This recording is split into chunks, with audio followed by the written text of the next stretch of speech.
দেখি কড়াই জাদুর কিনা, করে দাও তবে মাংস রান্না। আর তখনই জাদুর করে আপনা আপনি মাংস রান্না হয়ে যায়।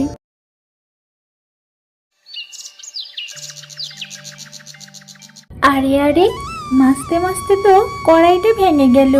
এই অভাবী সংসারে আবার নতুন কড়াই কোথায় পাবো? দেখেছো কত বেলা হয়ে গেল। আমার খেলনার ঝুড়িটা গুছিয়ে দাও তো। ওগুলো নিয়ে আবার আমাকে বিক্রি করতে হবে, না হলে যে সংসার চলবে না। আজ খেলনা বিক্রি করে যা টাকা পাবে তা দিয়ে আমার জন্য একটা কড়াই নিয়ে এসো। আর বলো না, আগের কড়াই তো অনেক বয়স হয়ে গেছে, তাই ওটা আজকে সকালে মাস্তে মাস্তে ভেঙে গেছে। বলো কি, এই অভাবের দিনে কড়াইটা ভেঙে গেল। খেলনা বেচে যা টাকা পাই সেটা দিয়ে কড়াই কেনা খুব কষ্ট হয়ে যাবে। তবুও চেষ্টা করে দেখব। আচ্ছা, না কিনতে পারলে দরকার নেই।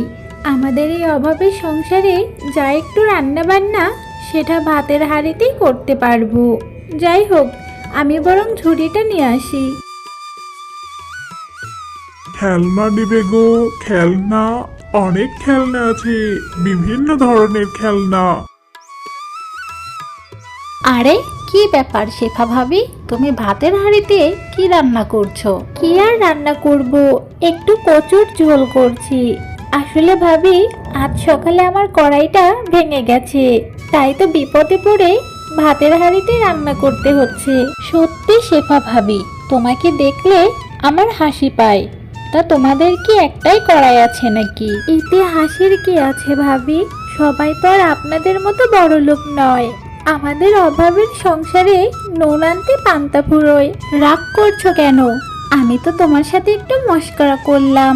তুমি বরং এক কাজ করো, রতন ভাই তো খেলনা বিক্রি করে, তুমি বরং একটা খেলনার কড়াই নিয়ে ওটাতেই রান্না করো। কারো দুর্বলতা দেখে হাসতে নেই ভাবি। উপরালার খেলা বোঝা বড় দায়। কি বলতে পারে কার সাথে কখন কি ঘটে যায়। এই জন্যই বলে গরিবদের সাথে কথা বলতে নেই। আমি বরং যাই।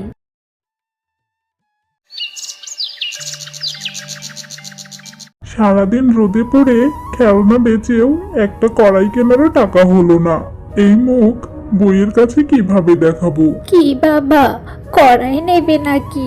নিলে আমার বড্ড উপকার হয়। না বুড়িমা, কড়াই যদিও আমার খুব দরকার, তবে কড়াই কেনার মতো আমার কাছে কোনো টাকা নেই। সে কি বাবা, টাকা ছাড়া তো কড়াই কেনা যাবে না।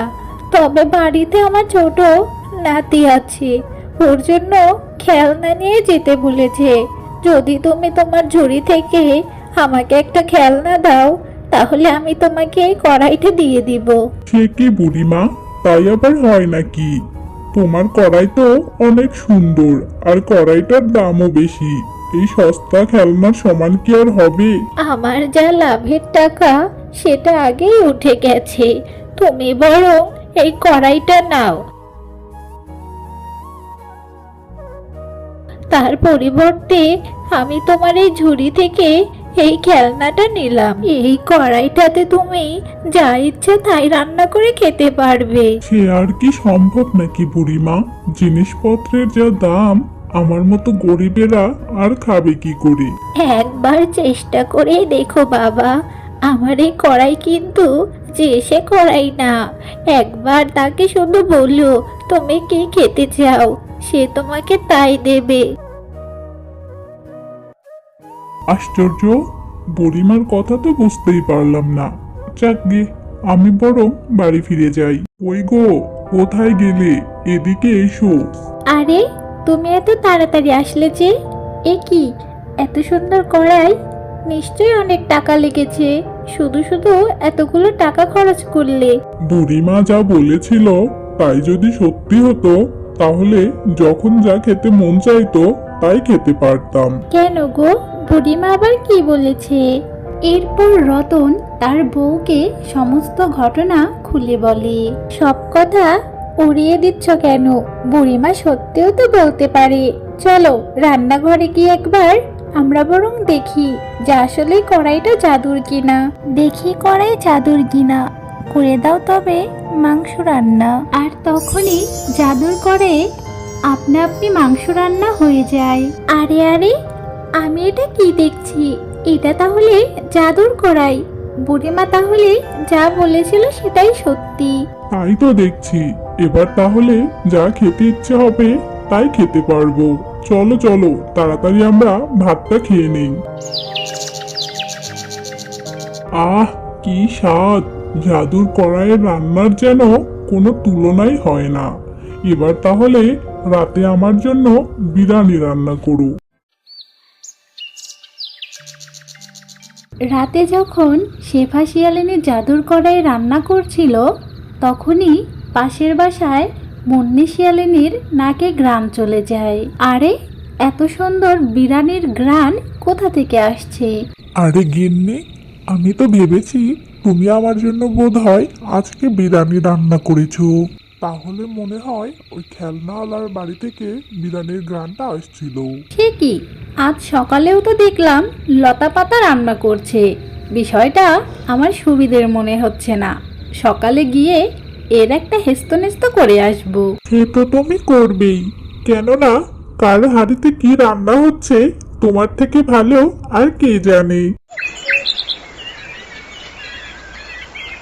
তাড়াতাড়ি রান্নাটা সেরে ফেলি, আমার রনি এলে তো ভাত খেতে চাইবে। আরে শেফা, তোমার আবার নতুন কড়াই এনেছে নাকি?